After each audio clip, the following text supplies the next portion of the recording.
Hey guys, I am back with another Q&A. It's November 13th, 2017, Monday, of course.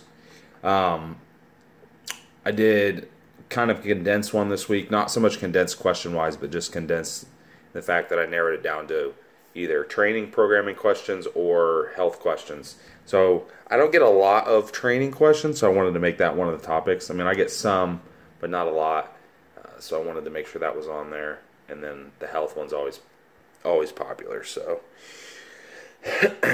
okie dokie. So I'm gonna have to bounce back 4 screens. I have some on Instagram and Messenger and Facebook and all that stuff, so bear with me here. Okay. Suggestions on getting rid of low back pain. I'm assuming this is kind of a health question, kinda, and training. Okay, so first off, you would need to kind of pinpoint why you're having low back pain. You know, is it a repetitive thing where it's your job, you're doing asphalt or something, you're constantly bent over, moving back and forth, or you're picking stuff, you're doing landscaping or something. I mean, there's obviously like repetitive reasons that can cause inflammation and irritation, pull muscles, all that jazz. So that could potentially be part of the problem, or it could just be some kind of imbalance. You're not necessarily performing an exercise correctly. Your posterior chain's weak. I mean, that's honestly a common one. Commonly, if I'm seeing someone that is training and let's say they're having low back pain from training or after training sessions, in between training sessions, a lot of the time it's just because their posterior chain's weak. The supporting structures aren't that strong. Usually it's their glutes, at least from what I've seen, glutes and hips. Much of that movement is hinging at the hips. So in reality, a lot of it is glute driven, hip driven, and erectors, of course. But a lot of time what happens is the glutes and the hips end up weak and the erectors take over, and then they're just getting abused. And again, it ends up being an overused thing. So I would look at that. Are your glutes firing correctly?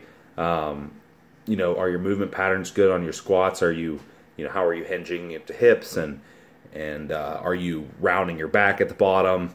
Or are you using the proper range of motion for your structure and your flexibility? So look at those things. And that's probably going to give you a little more insight into why your back actually hurts, and then strengthen what's weak.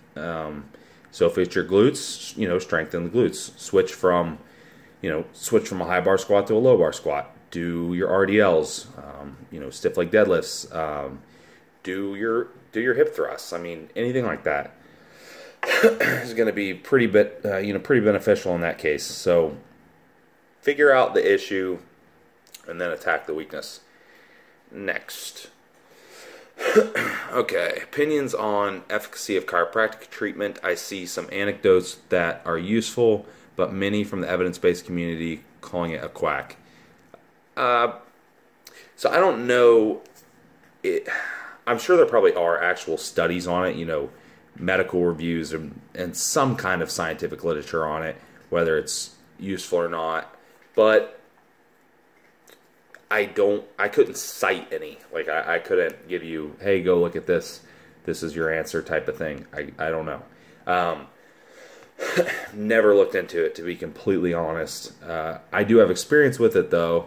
And from my experience, I mean, a lot of the time, a lot of these nagging little injuries or these nagging, or maybe, your hips are out of place, because look at what a chiropractic's actually doing. A lot of its spinal alignment could be, all the way through from low back to the neck, hips, any joint really is a big part of that, aligning your body systems in that way. But why are they, why are these joint capsules, or why are your hips or your spine, or why are these things getting out of alignment in the first place? It kind of goes back to that last question about the back pain. Well, I mean, there's probably a reason that they're getting out of alignment. So I would say that chiropractic is useful for relief for sure. Definitely useful for relief. There's no doubt about it, because if you have any kind of let's say your hips are out of alignment, you know, you're walking crooked, whatever, one side sore, knees sore, whatever. You go, chiropractic, feels great, or a lot better. You can move. I mean, it's definitely not completely a quack, just in the simple fact that, I mean, there's people that walk into a chiropractic office that can hardly walk, and they have pretty much full range of motion and flexibility when they're done. So, I mean, that is proof enough right there. It's just kind of an application thing. A lot of people that don't have tons of muscular imbalances are relatively well-rounded in that regard. It could just be more of a maintenance thing or an as-needed thing. I don't go regularly now. I go if I need it. If I have to really jack something up and throw it out, I'll do that, and then I'll have soft tissue work done afterwards. You know, once that area is in the right place, and then, you know, have the tissue work done afterwards if I'm really, you know, in a bad way. So I would say for most people, like I said, in this industry that are doing the correct things, it'd probably be more as needed. And even a lot of good chiropractors are probably going to tell you, hey, I don't need to see you every day. I don't need to see you every week. I might need to see you once a month. I might need to see you less than that even, or on an as-needed basis. So just keep that in mind. It's all application, all context related. Okay.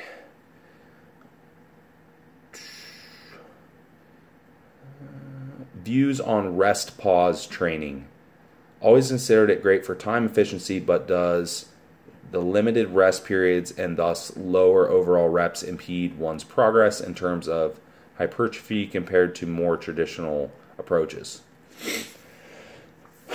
Well, you could argue that it's not necessarily lower rep, just because really the idea of a rest pause is a continuation of the same set. So, you know, the total number of reps, if you're doing rest pause to 20, you do 11, then you do, you know, 6, and then you do 3. You know, that we're considering that one set. It's just kind of it's a long set. You know, you're regenerating a little bit of ATP. You're going to be able to crank out a couple more reps. You know, what have you. So, I wouldn't say that it's limiting at all. I mean, for progressive overload, it's a great technique to use. You can take a rest pause set. Let's say you get 20 reps. You know, if you can beat that total of 20 reps, next week you get 22 in the rest pause, and it's an easy way to, well, I'm not saying easy. You have to obviously execute well and train hard, intensely, but it's a great way to progressively overload, especially for people that have a hard time just progressively overloading through straight sets all the time. So I think that's good. I mean, limiting would probably be just the fact that traditionally rest pauses, you're hitting 3 failure points. Yeah, so 1, 2, 3, yep, 3 failure points within the set. That just can beat up the nervous system. I mean, that's also why a lot of the rest pause programs, you know, look at something like actual DC training. It is low volume because, you know, your nervous system's not going to be able to handle tons of rest pause sets. I mean, you can't realistically do probably 10 rest pause sets in a workout at full out, you know, balls to the walls, burying yourself on them. It's just not going to happen. Oh, and if you do, they're not true rest pauses. You know, you're not hitting proper RPEs. You're just not. So, so I would say that it's limiting in the regard that the volume is not that high, though some people do a lot of acclimation sets, you know, like a lot of workup sets up to the rest pause, in which that case that does fill in volume up to the one working set. So that could solve that issue potentially. But you could say in general, volume isn't that high, so that could potentially be a downfall of it. But no, I mean, outside of that, as long as you can set them up and insert them into a program in a way that, you know, in a way that allows your nervous system to recover, I think they're great. I insert them in clients' programs. I think they're perfectly fine to use. I'll insert them. It's just sparingly, though. Like I said, it's not, unless someone's nervous system's really, really tough, or I'm actually having them do like a true DC style or really low volume rest pause type program, in which case, you know, there'll be mostly rest pause work. But in general, if I insert one, it might be like one in a workout or something. I'm not ending every single exercise with a rest pause. Hope that helps. I think that pretty much sums it up. Okay. Let's see. Let me switch. All right. Let me get in over here. And okay. All right. Next question is, do you feel Landmine T Bar rows are a legitimate quality back building exercise? I've been watching a lot of Joe Bennett, and he claims the range of motion and the amount of back is getting hit is so low, minimal, that other back exercises would be more worthwhile. I wouldn't say it's worthless. I would say too, as far as the range of motion thing goes, yeah, it's a little bit short, the kind of the way the exercise is set up. But I mean, that's not to say that shorter range of motion doesn't have its place. If you can, there's something to be said about simply having a shorter range of motion in some cases and being able to overload and getting that heavier weight in your hands. So, I mean, outside of that, I have done them. I feel them really good personally, but I realize that a lot of people have issues with connecting with their lats and back and rhomboids and all those areas as far as that neural connection. In which case, I would say don't do it. You might have a hard time with this exercise. I wouldn't even mess with it. Stick to stuff that you can feel better. But outside of that, I mean, I don't see any issue with including it. Though I would say, hey, if my exercise selection is limited to 3 back exercises in this workout for the amount of volume I'm doing, it's probably not going to be the most bang for your buck. It's probably not what I would pick. If you're hitting back 2-3 times a week, then yeah, okay. I don't see any problem with it. It's a little fancy, but throwing in a little bit of that fancy stuff's okay once in a while. But yeah, like I said, make sure that you have that mind muscle connection good enough to be able to do the exercise and still feel it. And then make sure that it's not going to be like a primary mover for your back, in which case I would say there's probably better exercises. Okay. Switch back and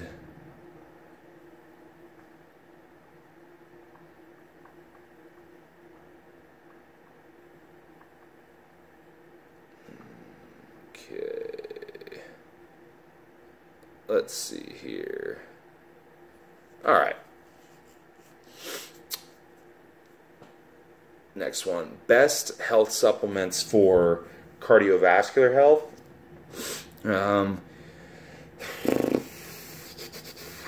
This is a tough one because when I'm talking about health supplements, a lot of the time it kind of depends on. I would want to see the person's blood work, or at least know like what their medical history was, or what maybe even what they might be predisposed to genetically, or things that they might be doing that might expose them to a certain risk, rather than just say, oh, this is a great health supplement because it has research behind it and it's good for your lipids. Okay, well, does the person have skewed lipids? Do they have a skewed particle size, within those lipids? Do they have any issues with that whatsoever? Or is you just using it because somebody said that it was good and that it works for lipids? I get precautionary, but if you're already within normal range on something, then I wouldn't really worry about it that much. Just kind of look at what you actually need from, like I said, not only from blood work, but what you might be genetically predisposed to and what long-term risks you might have if you're supplementing or something, So, in general, yeah, again, that's tough. I would say, I'll just cover a couple major ones. For lipids, I would say Citrus bergamot probably is my favorite, just because it's one of the few supplements that actually have a pretty marketable increase on HDL. Sorry, I was blanking out there. On HDL. It also has some effect on the lipid preoxidation, so you know how what's happening to those lipid particles. And I mean, most people know that good HDL to LDL ratio is important, and keeping those particles in, particle size in check is important as well. So as far as raising HDL goes, which is a concern for a lot of bodybuilders, citrus bergamot is probably one of the best supplements, if not the best, over-the-counter supplement for that. I like the Jarrow brand. It works, never had any issues. It always works pretty well. And CoQ10 I like, or ubiquinol is a little bit better, more bioavailable form. You could use that as well, and if you really want to kick it up, combine it with PQQ. A lot of you probably know what CoQ10 is a little bit more than PQQ, so I'll just kind of touch on that real quick. It does complement CoQ10 well. Like I said, if you kind of want to step it up a little bit, usually about 20 milligrams is normally what I would suggest, maybe up to 40, depending on how much help the person needs. It does a really good job lowering C-reactive protein, which is, to me, is a huge plus. That's a major inflammatory marker for cardiovascular disease, so lowering that is really good. It also helps with lipid preoxidation, and it helps with fatigue. Most people know that how ubiquinol can help with cellular energy as well. So I mean, because of its effects on the mitochondria. So if you combine those two, it's a really good supplement just for overall well-being, I guess you could say. I would say that it does have slightly noticeable effect in that regard, and the more someone needs it, the more they're gonna, the more they're gonna feel it. So that might be something to add to the ubiquinol or to the CoQ10, whichever you choose to use. Let's see, man. I mean, those are three major ones, I would say. I mean, there are others. There are definitely others that I use.